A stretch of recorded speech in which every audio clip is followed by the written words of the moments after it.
Good evening, ladies and gentlemen, and welcome to the SAIEE 70th Bernard Price Memorial Lecture, where tonight we'll be discussing global electric power sector, engaging with environmental issues. Before we start, a few webinar considerations. Attendees are reminded to ensure the volume is turned up on their device. Ensure you have a stable internet connection.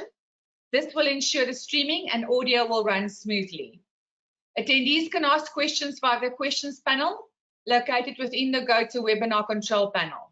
By default, the control panel is located on the right-hand side of your screen. The chat function is reserved for webinar organizers and panelists to communicate with attendees. Attendees will not be able to chat with each other, but are encouraged to ask questions. A recording of this webinar will be made available on the SAIEE YouTube channel, and in the chat box you will find the links to our SAIEE TV channel. Please click on that and register. It is for free.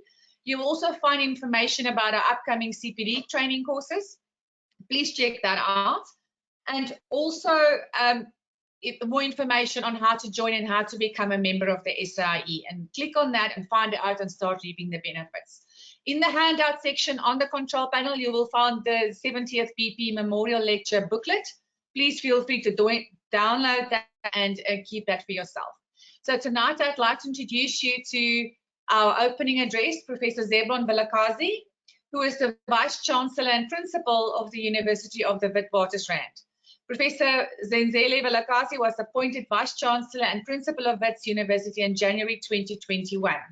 Previously holding the position of Vice Principal and DVC Research, he brings a wealth of experience, insight and knowledge to the university and the executive team. Professor VILAKAZI is committed to positively impacting society by creating and advancing global knowledge and fostering graduates to be leaders with integrity. He obtained his PhD from Wits in 1998 under the late Professor J. Selshop, who served as DVC Research at Wits. This was followed by a National Research Foundation postdoctoral fellowship at the European Centre for Nuclear Research in Geneva, Switzerland. He took up an academic post at UCT in 1999. He was instrumental in establishing South Africa's first experimental high-energy physics research group focusing on developing the high-level trigger from the CERN-ALICE experiment at the Large Hadron Collider. He served as a visiting scientist at the Atomic Energy Commission and Alternative Energy in Saclay, France. In 2010, he was nominated by the World Economic Forum as a young global leader and is a member of the Academy of Science of South Africa. He has an extensive list of refereed articles in nuclear and high energy physics and is a regular invitee for talks and presentations at conferences and seminars. I welcome Professor ZEBLON VILAKAZI. Over to you, sir.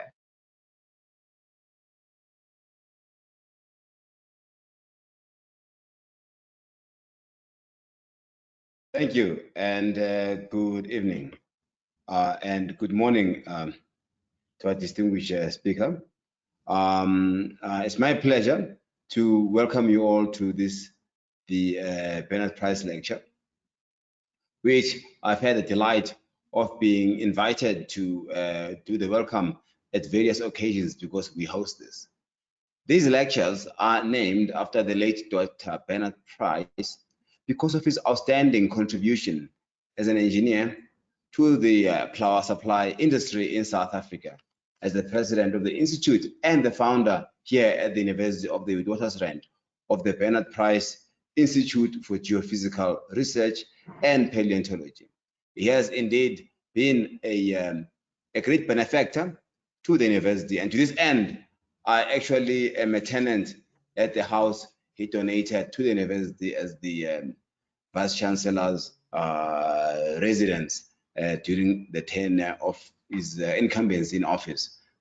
So my comfort also is largely thanks to the pioneering, apart from the pioneering, but from the generosity of Dr. Price.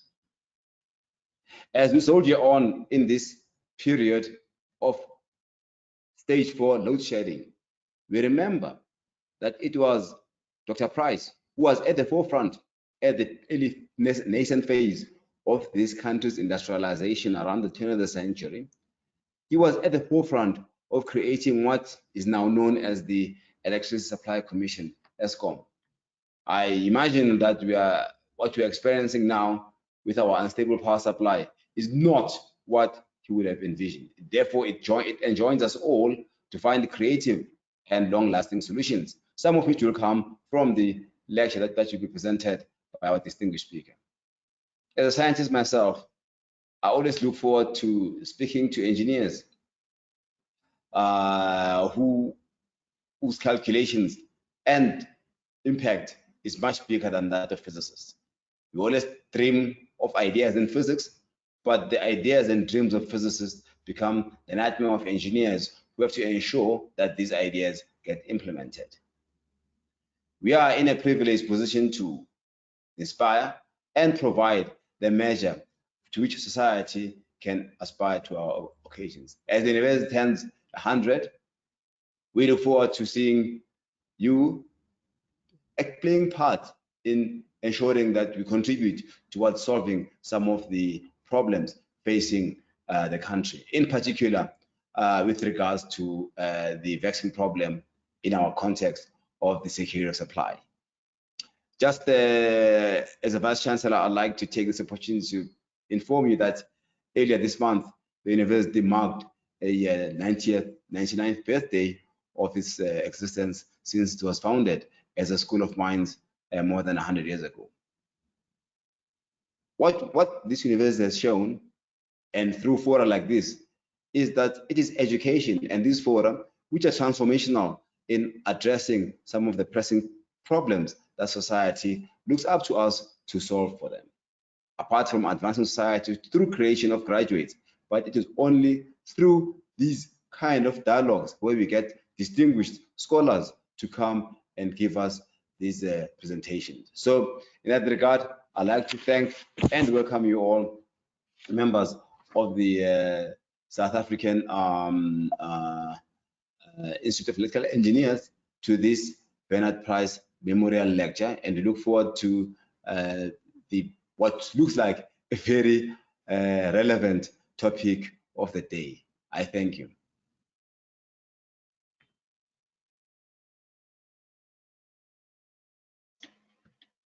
Thank you, Professor VILAKAZI. I'd like to introduce you now to the SAIEE President, Professor SUNIL MAHARAJ. SUNIL is a full professor in the Department of Electrical, Electronic and Computer Engineering, and currently Dean of the Faculty of Engineering, Built Environment and IT at the University of Pretoria, South Africa. He has a combined experience of more than 32 years in the industry as a microwave and RF design engineer, academia and consultant. He holds a BSc Engineering in Electronics, MSc Engineering in Electronics, MSc Operational Telecommunications, and a PhD in Engineering.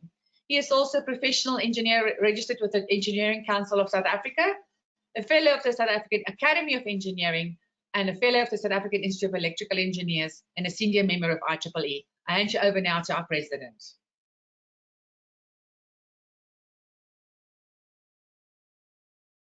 Thank you, Program Director. The South African Institute of Electrical Engineers office bearers, Professor VILAKAZI, Vice Chancellor and Principal at the University of Witwatersrand, Council members of the South African Institute of Electrical Engineers, the SAIEE CEO and staff, our colleagues from WITS, our fellow SAIEE members, ladies and gentlemen. Good evening, and it is wonderful to have so many of you attending this afternoon or this morning's event, depends for which part of the globe you are attending. Of course, it is very great for us to host today what we have the 70th Bernard Price Memorial Lecture. We as the SAIEE are indeed privileged to have this collaborative partnership with the University of Witwatersrand, which started as early as in 1931 as joint meetings, and then from 1951, the Bernard Price Memorial Lecture. As you can see, Professor VILAKAZI said WITS is 99 years old, and we have been having this partnership for 70 years. So when they were young as 29, we started this partnership, and we are indeed honored to have this partnership between WITS University and the SAIEE. Today's topic and talk, as mentioned by Professor VILAKAZI, global electric power sector engaging with environmental issues, is very pertinent in the South African context, given the energy challenges, not only in South Africa, but in Africa and globally as well, and how it addresses and looks at what we call the 17 Sustainable Development Goals, and the importance of us acting on sustainability with much more vigor than I think we are currently.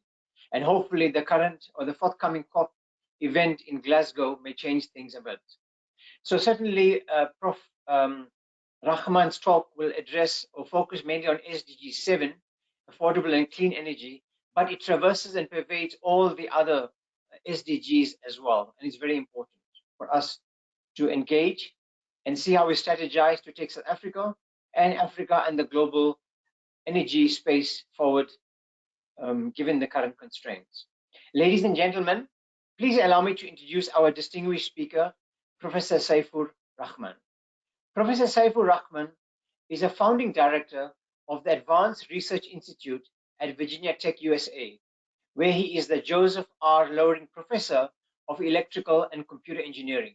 He also directs the Center for Energy and the Global Environment and is a Life Fellow of the IEEE and an IEEE Millennium Medal winner. Professor Rahman was a president of the IEEE Power and Energy Society for 2018 and 2019. And many of you may know or not know, he is the 2022 IEEE President-elect and will start his term from 1st January 2023. And we are really honored and proud to have him to present today's event. And what a great accomplishment, Professor Rahman, as being elected president. He has published over 140 journal papers and has over 400 conferences and invited presentations. In 2006, he served on the IEEE Board of Directors as the Vice President for Publications. He is a distinguished lecturer for the IEEE Power and Energy Society. He has lectured on renewable energy, energy efficiency, smart grid, energy internet, blockchain, IoT, that's Internet of Things, sensor integration, and so forth. In over 30 countries, he is the founder of BEM Controls, LLC, a Virginia software company providing building energy management solutions. He served as the US National Science Foundation Advisory Committee for International Science and Engineering Chairman from 2010 to 2013. He has conducted several energy efficiencies, blockchain, and sensor integration projects for Duke Energy, Tokyo Electric Power Company, the US National Science Foundation, the US Department of Defense, the US Department of Energy, and the state of Virginia. He has a PhD in electrical engineering from Virginia Tech. Ladies and gentlemen, distinguished guests, please join me to welcome Professor Rahman to present our Bernard Price Memorial Lecture this evening. Professor Rahman, I hand over to you and you may proceed.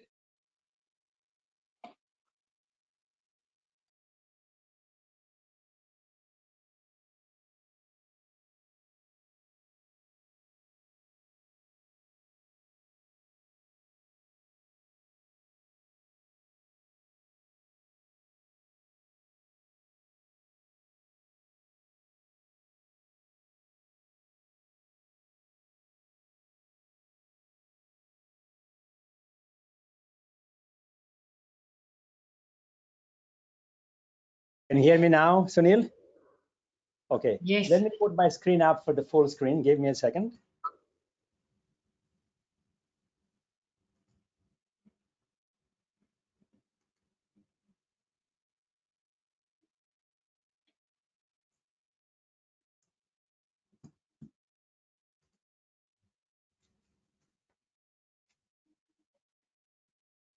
Okay. Can you see my full screen now?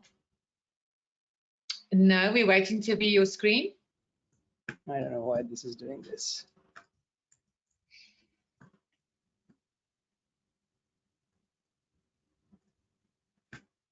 One second. This looks fine here. Let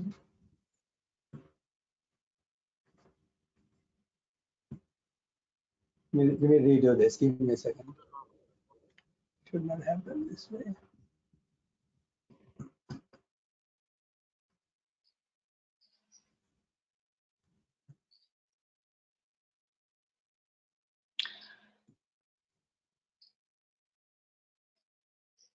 Okay, I'm going to take the screen back to myself, Professor, then I'm going to send you the prompt again. Let me, okay, try that, okay. Okay, I'm going to try now. And I'm making you a presenter. You're going to get the prompt now.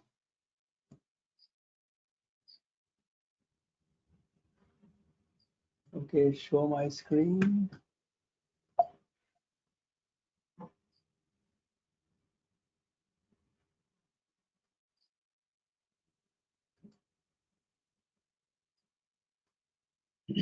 How about now? See partially? Okay, if you can just enlarge your screen, we only see your desktop with the presentation. Let's see. Do you see part of it or nothing right now? Now we see the full screen. Now we see the full screen. Thank you. Please proceed.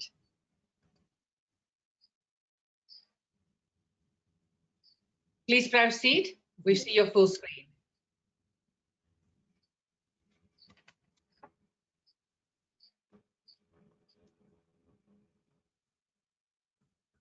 I'm trying a different setup now.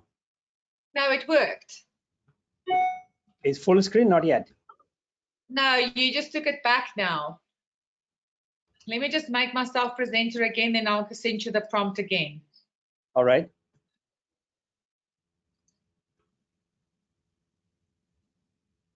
So, my apologies, ladies and gentlemen, as there's always the gremlin in the works here. Let's just try this once more. Professor Rahman, I'm going to be making you a presenter now. Okay. Okay, you're going to get a prompt. I just show my screen. There we go. Perfect. Full screen? Did you get that? Yes. Yes, full screen. Please proceed. Okay, thank you very much. So I appreciate the opportunity, especially listening from Professor VILAKAZI. I looked at your bio, Professor. You have worked on renewable energy, you've worked on AC France, CERN, nuclear power. You have done both. So my talk will be focusing on those two ideas. I hope you'll find it interesting. So going forward, let me get going. I am going to talk about electricity fuel mix today and the top 10 consuming countries. We have to understand the global scenario before we can give solutions. So if you look at the left side of my screen, it is 2017 data, global gross electricity production from what sources? Biggest is coal, still 38%. Oil is very small, 3.3%. Electricity from oil. Natural gas, and the second biggest one, 22.9. Nuclear 10, hydro 16, and solar and wind are very small. That's the production. On the right-hand side are the countries which are the biggest consumers. China is the biggest, followed by US, India, Japan, Russia, Korea, and so on and so forth. So those are the top countries, and they are also very big on mostly coal, all of these countries, looking at coal as well. So if I look at this example, that was consumption. Now it is producers of electricity. China by far the largest, about 7,000 gigawatts. Then US, then India, Russia, and so on and so forth. So these countries are, as a result, producing a lot of carbon dioxide. I'll come to that in a second, what that means. So now if you look at the CO2 numbers, which countries are producing the highest amount of CO2 as a country? China first, 9 billion tons and 9,000 million metric tons, US 2, India 3, Russia 4, Japan 5. Japan, after the nuclear accident, has been using a lot of coal. So does Germany and so on and so forth. So the top 10 countries producing highest amount of CO2. And this is a big discussion in going to be in next week in COP26 in Glasgow. Now look at this number. This is number for countrywide carbon emission. Some country like India and China large, they say, well, do not look at us as the total, look at us as per capita production. So let's look at that chart per capita. Then China becomes 12, India becomes 20. Saudi Arabia is number 1 in this case. So this is the difference. Australia was way below, now it's number 2. Australia has a lot of coal generation, that is. So this is the debate in COP26. How do you characterize a country? Is it focus on the total or per capita? So this is debate is very germane to this discussion. We can come back to this if you want during Q&A session. Now, so then look at where is the CO2 coming from? Again, I'm looking at fuel combustion for power sector only now. Power sector, fuel combustion, on the left-hand side is not power, all sectors. So CO2 comes from primarily coal, 44%, then oil, natural gas, and then others are small. Why oil is so big? You saw when I showed you a couple of slides back, the amount of electricity from oil is only 3.3%. How come this became 34%? Mostly transportation. That's why the reason is so high. So my point, you'll get to that again later on. We have to be careful that we in the power industry cannot be the lone solution provider if you do not look at the transport sector as well. Otherwise, we will not get very far. On the right-hand side are the countries what are giving most CO2. China is the highest, as you saw. Part of that was visible before. China, 28%. Then you see OECD is the rich developed countries, US, most Europe, Japan, and so on, Singapore. That's the biggest one. Then you go to Africa, is very small. Look at this, Africa only 3.6% global. So you cannot be asked to shut things down and cut CO2. You're already the lowest in the world. So this discussion has to be more relevant to the COP26 scenario today. Now, I'm going back to Asia now. The biggest coal consuming part of the world is Asia. 75% of global demand for coal comes from Asia, 75%. And out of the 75%, half is from China, roughly half. Then India, then these other like Thailand, Malaysia, and so on and so forth, Vietnam, and the rest of the world. So the rest of the world is 25%, Asia 75%. That's the scenario today. But on the right-hand side, it's a sign of optimism. Why? Because we're looking at future of coal. As you may know, China is building coal-fired power plants in many countries, including South Africa. So China has said China will stop building coal plants in other countries starting 2030. Let's see how that works out. Now you look at coal 2010. This is the coal-fired capacity receiving investment approval. Important because it takes 5 to 7 years or so to build a coal-fired power plant from the signing the contract. If I look at 2010, there was 100 plus gigawatts of contract signed for coal plant. China is the biggest one, next India, so on. See how the numbers have dropped? In 2018, only 23 gigawatt contract was signed. That means the new coal will be in Asian continent much less. This is a good sign going forward. So if I can go forward a little bit more now, coming to the next picture. So this is fine. Then the question is, that was Asian countries. Now look at Western countries, especially US, UK, Germany, and so on. In Britain, look at this situation. 1990, Britain was almost more than 60% coal, 1990. Today, coal is almost zero in the UK because gas has taken over. Nuclear didn't change much, but solar and wind have been coming in large numbers in the UK. So they don't have a bigger CO2 problem like they had in 1990. That's Britain. US coal is still there, about 25% coal today. This is capacity. Oil has been almost gone in the US market. Gas has picked up quite a bit. Nuclear remained flat, and remaining solar wind are coming in slower than UK. Germany, coal still there, about 25%. Gas is about the same. Nuclear is going down in Germany because they have a promise 2030 they'll become totally non-nuclear. The gap is picked up by, in this case, wind and solar primarily, and other renewables. Just Germany.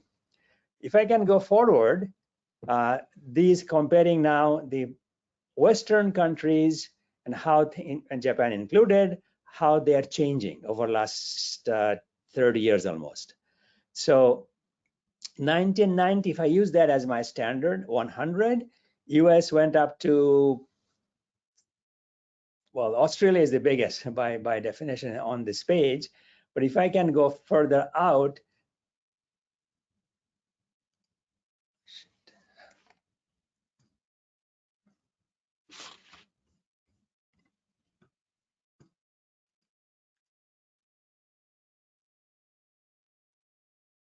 Professor Rahman, we lost your presentation. I don't know where it went. Give me a second.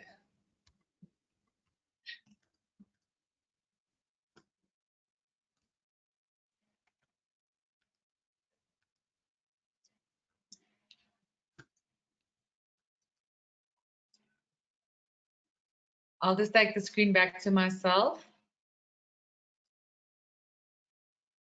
Okay. Is it back now? I've taken the screen back. I'll make you presenter again. Did you find your presentation? Yes. Okay, I'm making you a presenter again. You would receive the prompt now.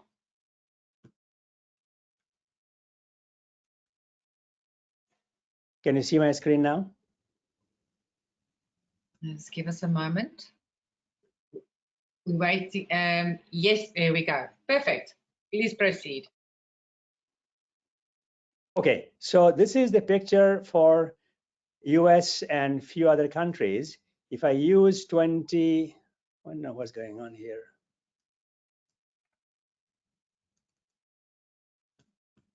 The same happened now. We lost your presentation again.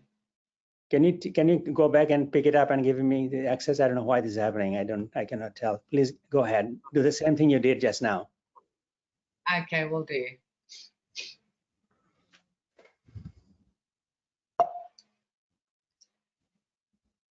Apologies, ladies and gentlemen. Let's try this again. Professor Rahman, I'm making you a presenter.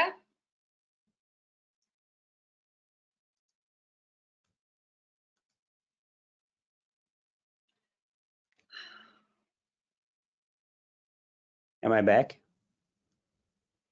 We're waiting. Yes, there we go. Okay, so sorry about this. I'm getting this problem again.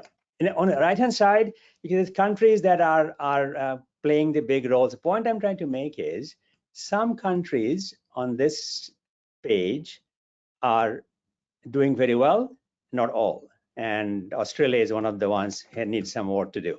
So going forward now, this is important. Where is the issue and what is being done?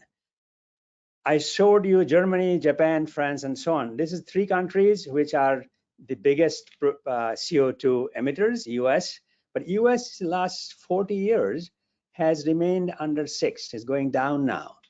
EU going down.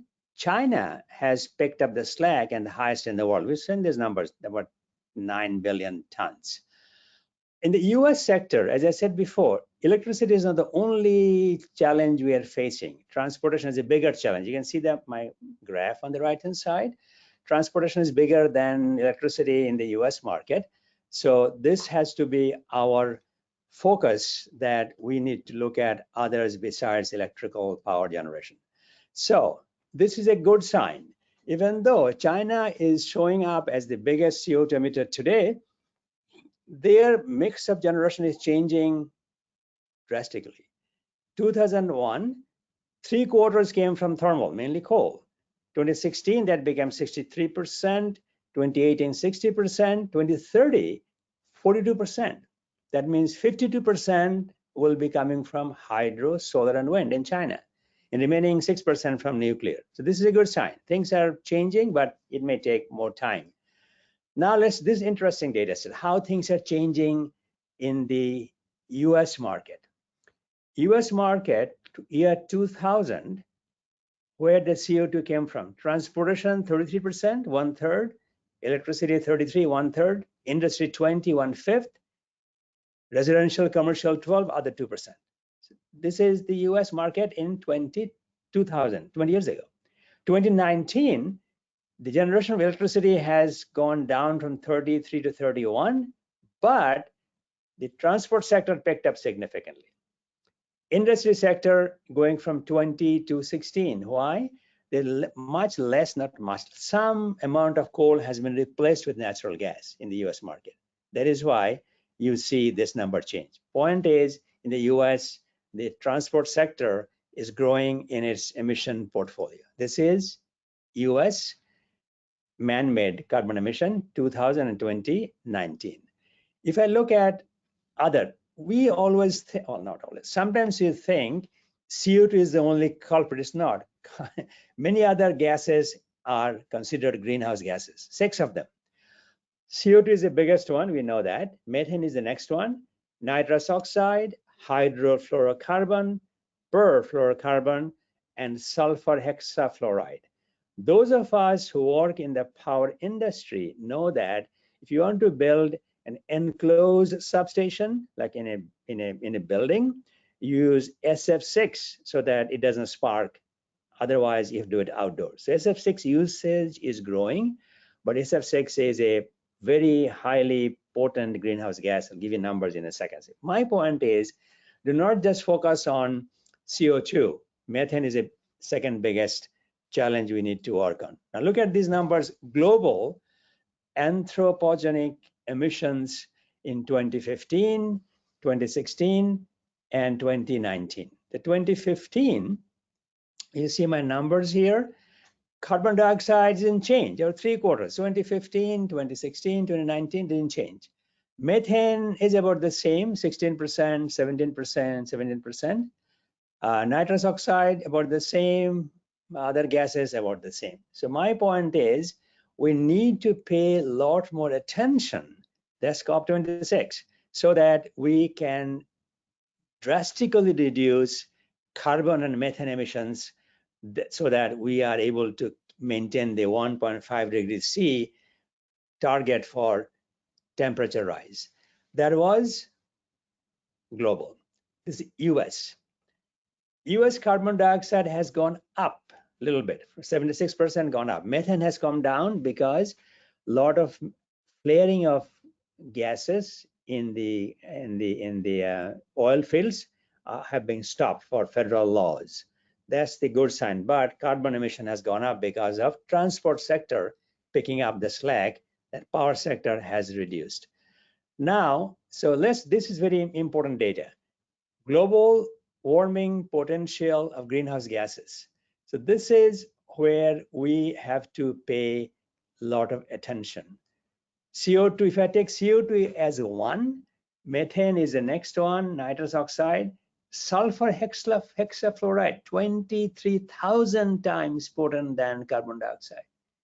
So 1 ton of SF6 is equal to 23,800 tons of carbon dioxide in terms of global warming potential.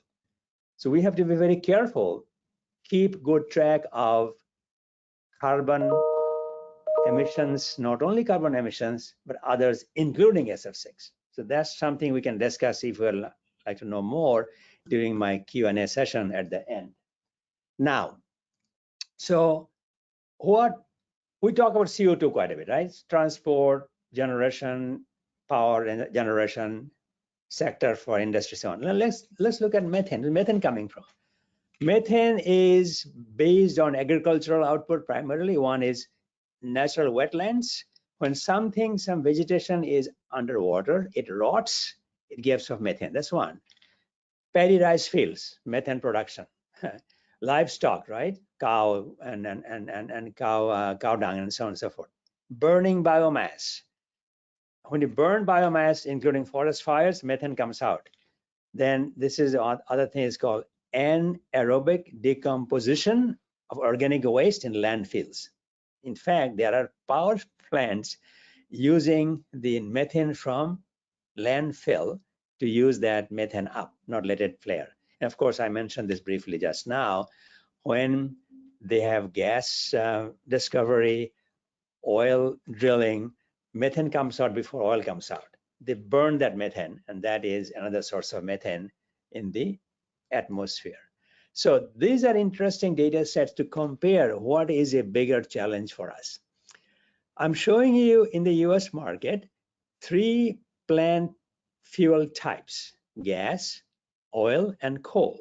And I'm looking at 3 gases: NOx, SO2, and carbon dioxide. If you produce 1 kilowatt of electricity, 1 kWh from gas, you'll produce 2.3 grams of NOx, almost no SO2, and 490 grams of carbon dioxide, half a kg for gas-based power generation. Oil, NOx is about the same. Oil has much more sulfur, so 5 grams, and it has more carbon, so 781, 3/4 kilograms of CO2 per kilowatt hour of electricity. Coal is the biggest, 3.5 grams of NOx, 9.2 grams of sulfur dioxide, because coal has a lot of sulfur, and 1,090 grams or 1 kilogram of carbon dioxide. The SO2 numbers are very problematic in the US. That's why you have scrubbers. So SO2 comes out from the power plant, goes to the atmosphere, rain comes down, SO2 plus H2O gives you H2SO4, sulfuric acid, literally sulfuric acid. That's what we call acid rain. That problem has been pretty much taken care of in the US, but other countries are not as advanced. So this has to be looked at. This is not global warming, but it's other issues. That's the comparison of generation of power, electricity from various fuel sources. Now, so this is, I'm coming to the end of my talk almost. We need to decarbonize. To decarbonize, we are focusing on reducing carbon emissions from electricity production. Talked about that, fine. How do you do this? First, my focus is countries like South Africa and many developing countries. We can do more with less. If you can control your lighting intensity inside a building, control the temperature for air conditioning, you can save quite a bit without suffering any discomfort. That's for my first choice because it is least expensive. Second is use less fuel to produce electricity. Coal is a good example. If I look at traditional coal plant, the efficiency about 33% from BTU to BTU. You put in 1,000 BTU, you get about 300 BTUs worth of electricity. New generation of coal plants are more efficient, going as high as supercritical coal plants today, about 44% efficient. This is good. But other solution is produce more electricity from renewables and nuclear. That's the focus we should look at, especially in the case of South Africa and many other countries trying to reduce coal consumption. So I'll talk about nuclear and coal in the next few slides, if I may. So let's look at, you can see people are going to solar and wind because costs have come down significantly. The number on the left-hand side, my picture on the left-hand side, showing the cost of electricity from solar, coal, and wind in the past, so 12 years, let's say, 11, 12 years. Solar was $350 a megawatt hour. That means 35 cents a kilowatt hour. Coal was 11 cents. Wind was about 14 cents, 13 cents. So 35 for solar, coal about 12, wind was 14, 2009. Fast forward 2019, coal remained about the same, 10 cents in the range. Solar came down to just under 4, wind about the same. This is the history. If I look on the right-hand side of my screen, this is forecast. On the left-hand side is a global average. On the right-hand side, you cannot have a global average for future. It's not possible theoretically. So we take one country, China. Looking at offshore wind and onshore wind, coal and gas. So, and solar, of course. Solar is at the bottom, the yellow line. Next is onshore wind, then coal, then offshore wind, the green one, and brown one is gas. So gas and coal remain pretty flat. Offshore wind is very expensive today. It's about twice as expensive in China offshore than onshore. So solar and wind are coming to below 4 cents, going to 2050, and gas and coal are staying pretty high. So this is an example of incentives you have, financial incentives to go for renewables. Problem is renewables take more space. This is something countries which are small like Bangladesh doesn't have. It's a sunny but not enough space, free space to put a lot of solar on the ground. That's a different discussion.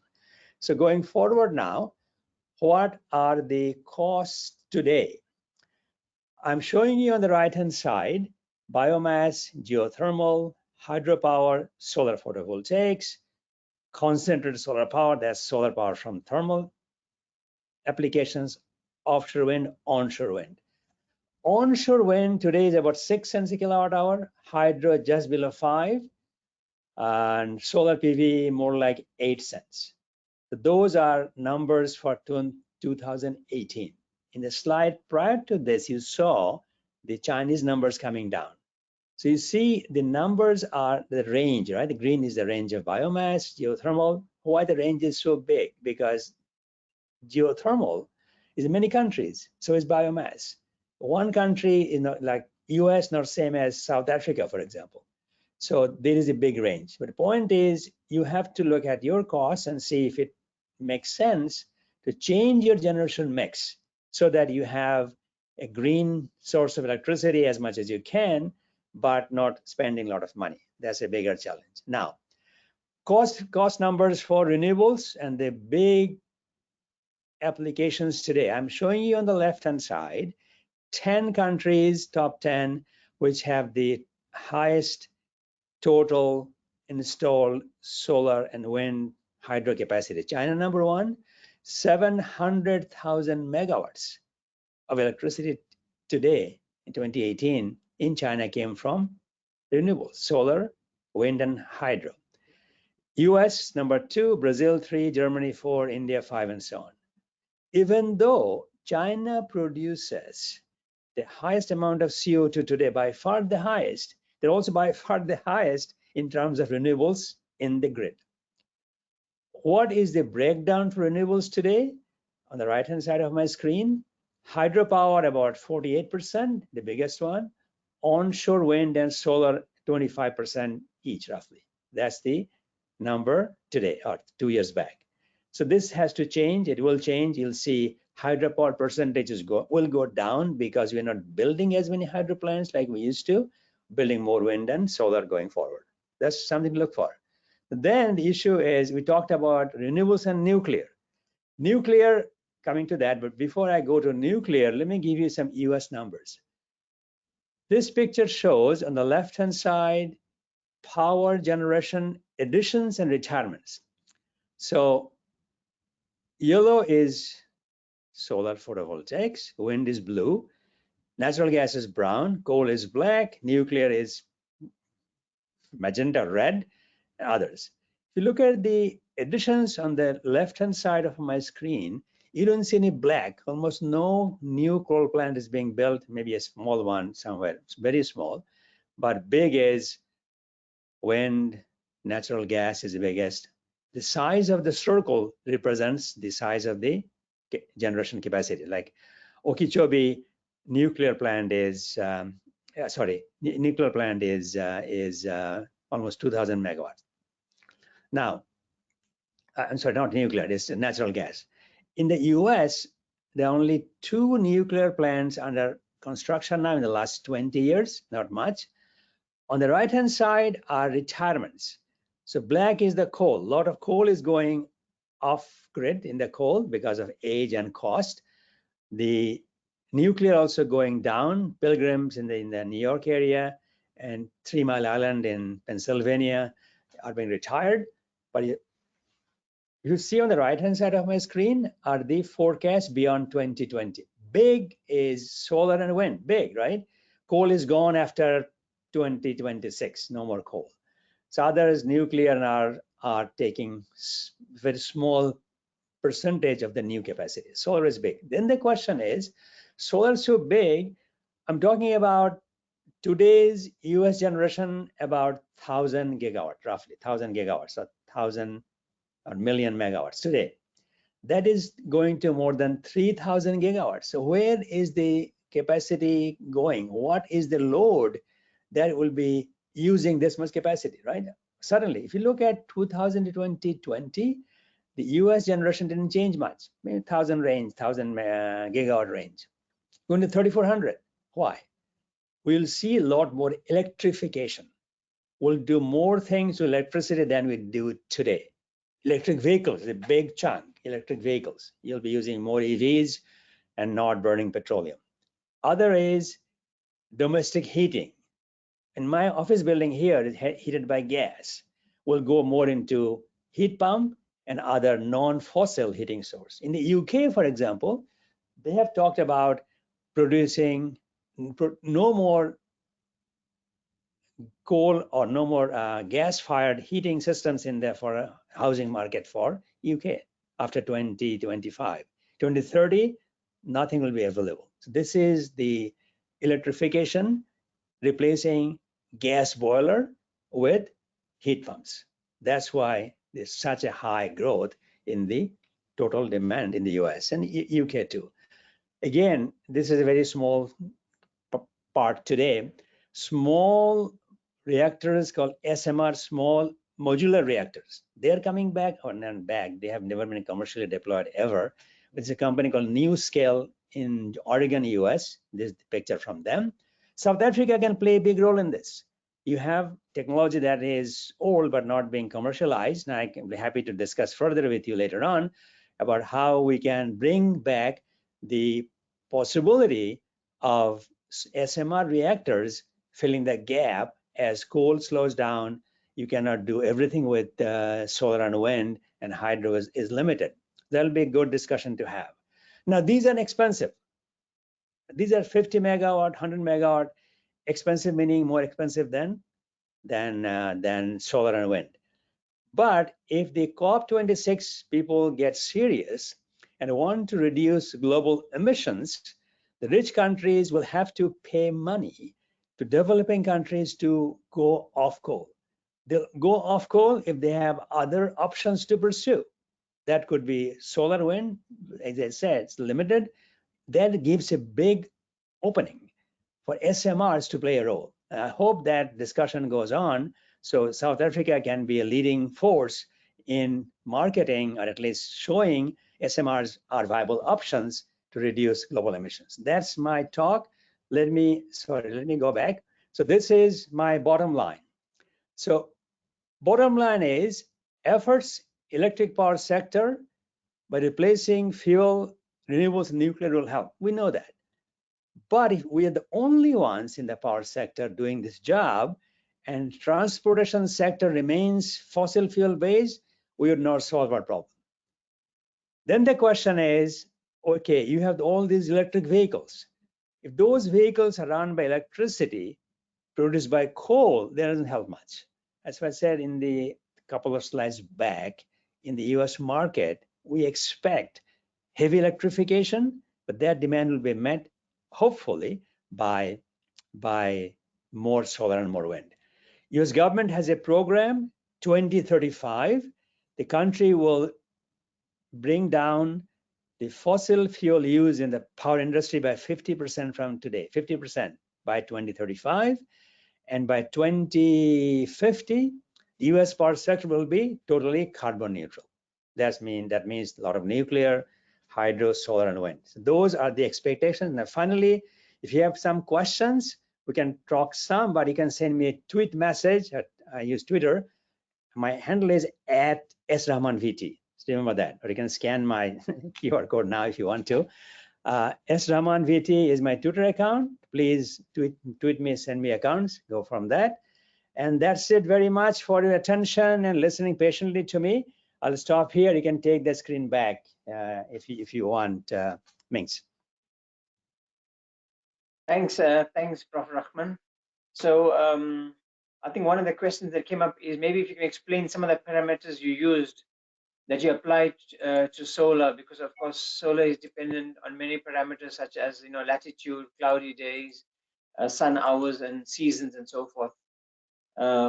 I mean, you don't have to do the calculation now, but maybe tell us some of the key parameters and how you model that.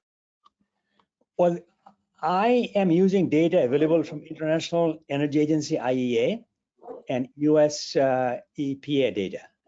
So they are mainly European and US data mainly, but they do not include any cost which is external cost of solar. That is producing solar panels and glass and all that. That was not included. Market cost, buy solar panel at this price today.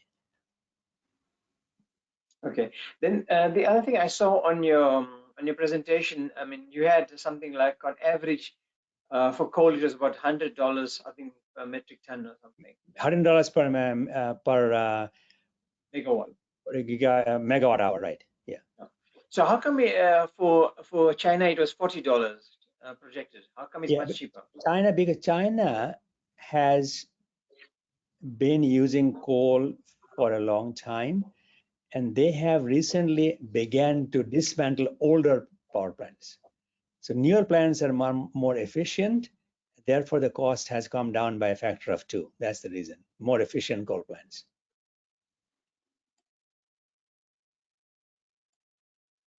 If there are any other questions, colleagues, please type them in the chat so we can address this.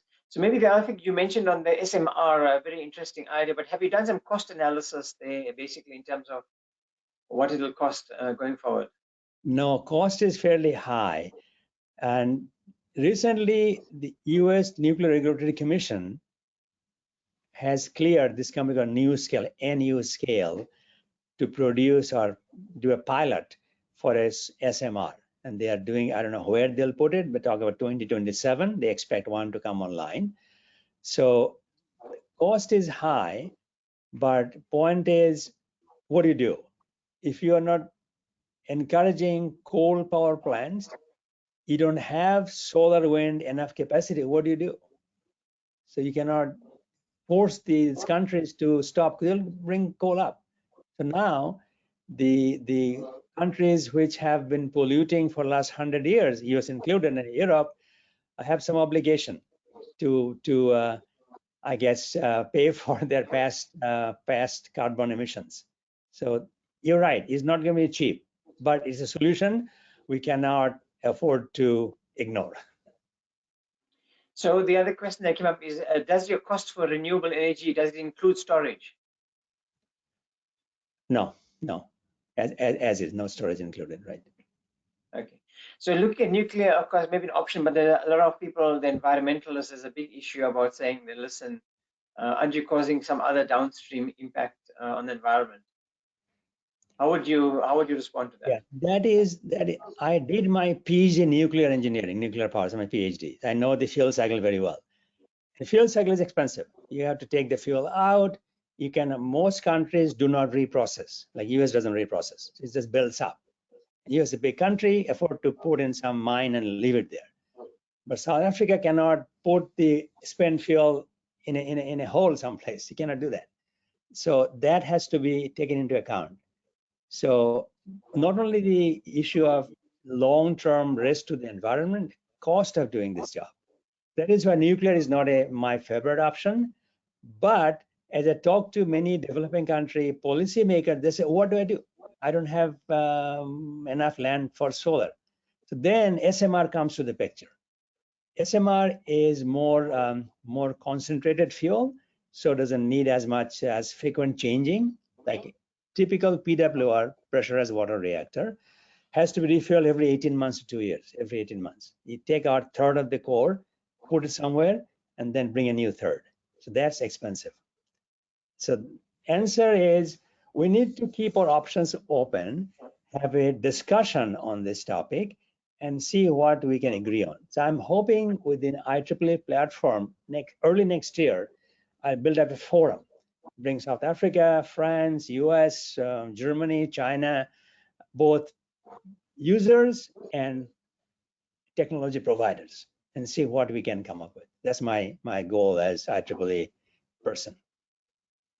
Wonderful. Thank you so much. Thanks. I think the issue, especially also we look at EVs and solar and stuff. I mean, they're also causing some pollution in terms of the chemicals of the batteries and so forth. We also need to put that into the bigger scheme of things, because as we start, if you look at the recent spectrum, show the big manufacturers of batteries now.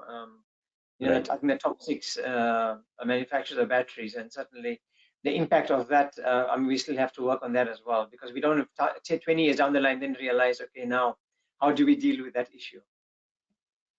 What would you suggest? Well, biggest thing I have heard for battery is used up, is dead. How do you manage the battery casing, right? I mean, it builds up. In the US, it builds up. Many other countries, India, Bangladesh included, they recycle those. They even recycle the lead terminals on those used batteries.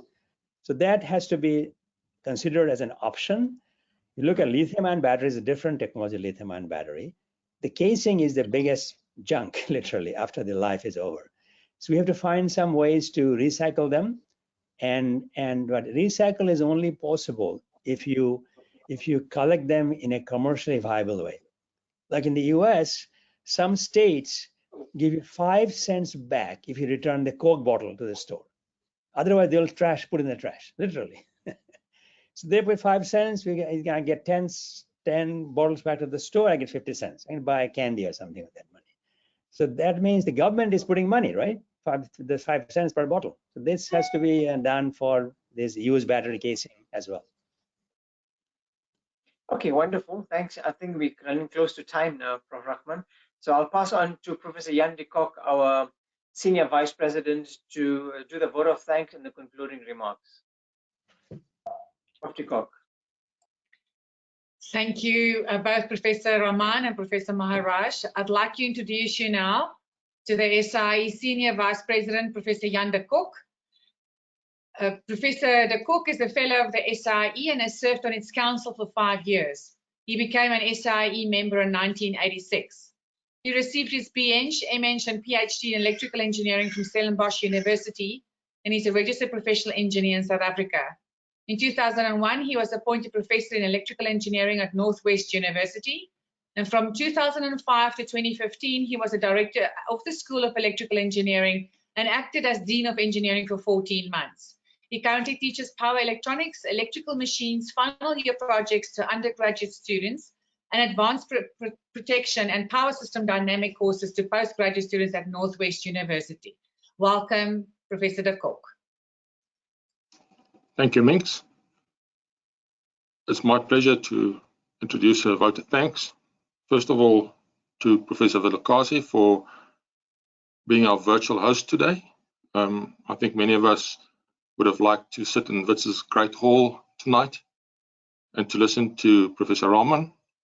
But thank you very much for your opening remarks, and may our relationship with Witz continue for a long time to come. Then Professor Maharaj, thank you for your welcoming address for everybody.